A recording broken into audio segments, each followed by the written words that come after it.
Hey everyone, want to browse privately on your Android phone? Today I'll show you how to quickly turn on Incognito Mode in Google Chrome. Let's get started. First, open the Google Chrome browser on your Android phone. Then here in the top right corner, tap the three dots menu icon. And from the options, select New Incognito Mode. Then a new window will open with a dark theme and incognito icon at the top. You can now start browsing privately. And what does incognito mode does? So it doesn't save your browsing history, cookies, or site data.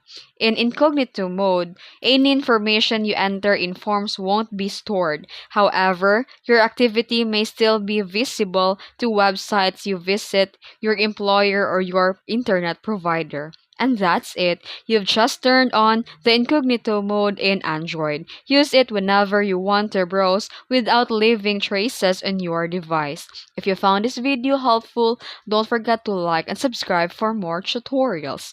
Thanks for watching.